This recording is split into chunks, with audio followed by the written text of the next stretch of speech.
दोस्तों शुरू करने से पहले डिस्क्लेमर कि वीडियो सिर्फ और सिर्फ एजुकेशनल पर्पस के लिए है, इन्वेस्टमेंट एडवाइस नहीं है। तो वीडियो को देखकर आप सीख सकते हो और इन्फॉर्मेशन को ले सकते हो।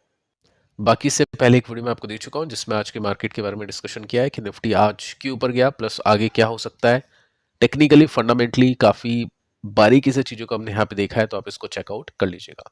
सो अब यूएस के मार्केट पे आते हैं और इसमें हम चेक कर सकते हैं कि डाउ जोन्स अभी के समय 3% तेज है, नेस्डेक भी 3% तेज है। फैंग को देखने चले तो 4% के आसपास का जंप है। सो जैसा इंडियन मार्केट्स ने परफॉर्म किया उसी तरह से यूएस मार्केट के समय परफॉर्म करे। देखिए दोस्तों, ओपनिंग डेटा है, यहाँ से मार्केट और अच्छा भी कर सकता है, यहाँ से वापस से मार्केट नीचे भी आ सकता है। सो वो आगे चल के पता चलेगा, बट अभी के समय ये सिचुएशन है। प्लस अपन ब्रेंट को देखना चाहेंगे, यानी क्रूड को देखना चाहेंगे, जो कि 16% डाउन है। ये काफ़ी अच्छी बात है और ये कंटिन्यूसली नीचे ही जाता हुआ देखने को मिल रहा है। एक ब्रेकडाउन यहाँ पे हुआ है और उसके बाद से क्रूड अभी ठंडा हो चुका है। सो जब तक क्रूड नीचे है मार्केट को सपोर्ट मिलेगा।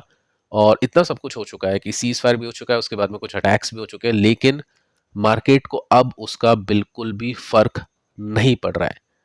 क्यों फर्क नहीं पड़ रहा है, आगे चल के चेक करते हैं। स्मॉल एंड मिड कैप में किस तरह से अपॉर्चुनिटीज है अभी के समय, उसको चेक करते हैं। फर्स्ट आप ये देखिए, ट्रंप ने वार्निंग दी है 50% टैरिफ की उन सभी देशों को जो सप्लाई करते हैं वेपन्स ईरान को। अब देखो, एक पॉइंट है, वॉर अगर रुक भी गई ना तो ट्रम्प तो है मार्केट के अंदर, और ट्रम्प उल्टी खोपड़ी है। ट्रम्प कुछ भी कर सकता है, टैरिफ को लगा सकता है या फिर कम ज़्यादा कर सकता है, कुछ सैंक्शन लगा सकता है। ये सब चीज़ें मार्केट के अंदर होने वाली है। सो ये सब आपको एक्सपेक्ट करके चलना है कि जब तक ट्रम्प है अच्छी ग्रोथ शायद नहीं मिले पोर्टफोलियो के अंदर। ट्रेडिंग अपॉर्चुनिटीज मिल सकती है, बट उसके अंदर भी काफ़ी रिस्क होगा, क्योंकि पता ही है आपको, इनसाइडर ट्रेडिंग भी काफ़ी चलती है और कुछ भी ट्वीट आता है उसके बेसिस पे पहले ही लोग पोजीशंस लेना शुरू कर देते हैं। तो ठीक है, मार्केट के अंदर भी बचने का टाइम है, इन्वेस्ट करने का टाइम है, रिटर्न्स की एक्सपेक्टेशन करने का टाइम नहीं है। इसके बाद में हम देखते हैं, यहाँ पे आप देख सकते हैं कि अभी जो इसराइल ने अटैक किया है लेबनान के ऊपर, वो बिगेस्ट अटैक है, बहुत बड़ा अटैक है, ठीक है। और वो अटैक हुआ है सीज फायर के बाद में। अब इसराइल ने कहा है कि जो भी सीज फायर है वो ईरान को लेकर है, बाकी देशों पर अटैक होगा, लेकिन ईरान बोल रहा है कि ईरान के साथ में जो बाकी उसके साथी देश है उसके ऊपर भी अटैक नहीं हो। तो ये यहाँ पे अब एक कॉन्फ्लिक्ट शुरू हो चुका है और इसके अगेंस्ट में या रिटेलिएशन में ईरान ने अटैक किया है सऊदी अरेबिया को, और उसका जो वाइटल ऑयल पाइपलाइन है वहाँ पे अटैक कर दिया है। ठीक है, तो ठीक है, कोई दिक्कत नहीं है। यहाँ पे मार्केट ने अच्छा ही परफॉर्म किया, कोई मतलब है नहीं। मार्केट को अब इन सब चीज़ों से बहुत ही कॉमन, काफ़ी नॉर्मल हो चुका है मार्केट के लिए ये सब चीज़ें देखना सुनना। सऊदी अरेबिया ने इंटरसेप्ट की है 9 ड्रोन्स को, यानी ईरान की तरफ से काफ़ी मेजर अटैक्स वहाँ पे देखने को मिल रहे हैं। इसके बाद में हम देखते हैं कि फर्स्ट जो शिप है वो पास हो चुका है हॉर्मुज से सीज फायर के बाद में। अब देखो, वहां से बहुत सारे शिप्स पास होने वाले हैं, क्योंकि हर एक कंट्री को पता है कि कुछ भी हो सकता है, यहाँ पे सीज फायर वापस से हट भी सकता है। अभी आप देख सकते हैं रुका नहीं गया इनसे। तो ये सब चीज़ें हैं। इंडिया और चाइना ने काफ़ी सारे ऑर्डर्स दे दिए हैं ईरानियन क्रूड के। अब ईरान को ऐसे भी फायदा है, वैसे भी फायदा था, प्राइसेस इंक्रीज हो रहे थे तो अच्छा फायदा था। अब प्राइस नीचे आ चुके हैं तो कैसे फायदा उठाएगा ईरान।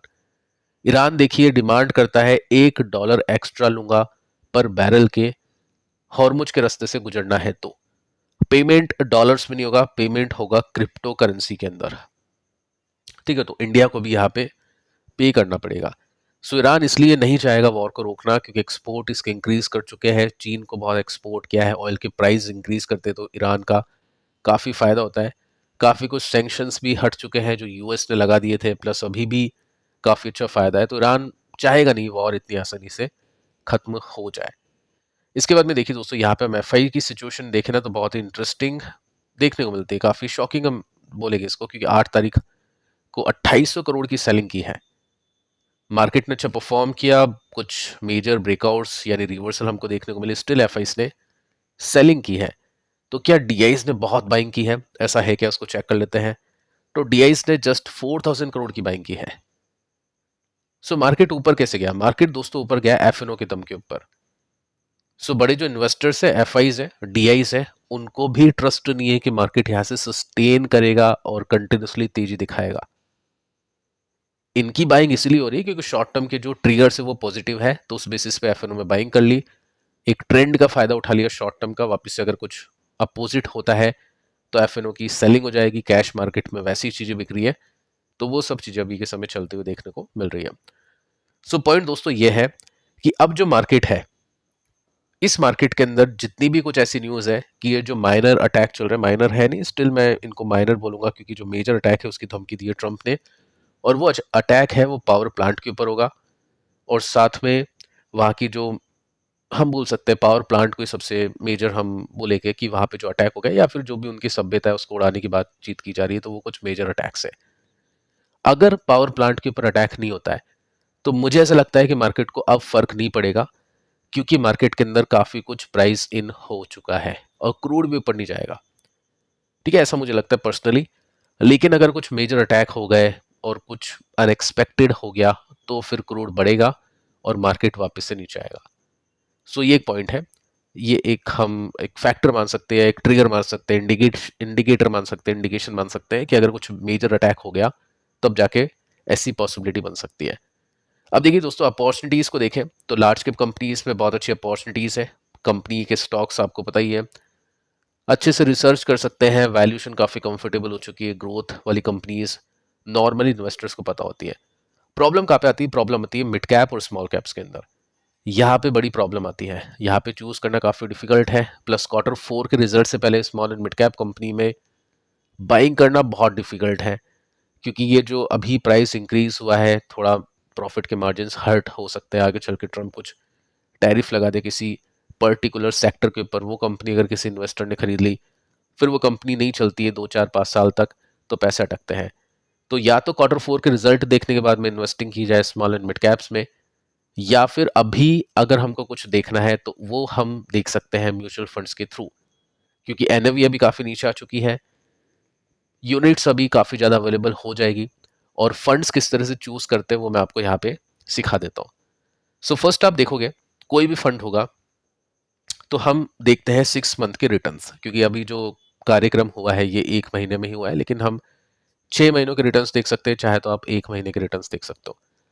मिड कैप पे आते हैं, Motilal Oswal mid cap fund अच्छा फंड है बट रिस्की फंड है, जब गिरेगा ज्यादा गिरेगा, चलेगा तो ज्यादा चलेगा। कैसे? यहाँ पे आप फर्स्ट देखोगे ना तो अभी जब मार्केट खराब होता है ना तो ये जो वैल्यूएशन है ये नेगेटिव रोल प्ले करती है, ये फंड को गिराएगी।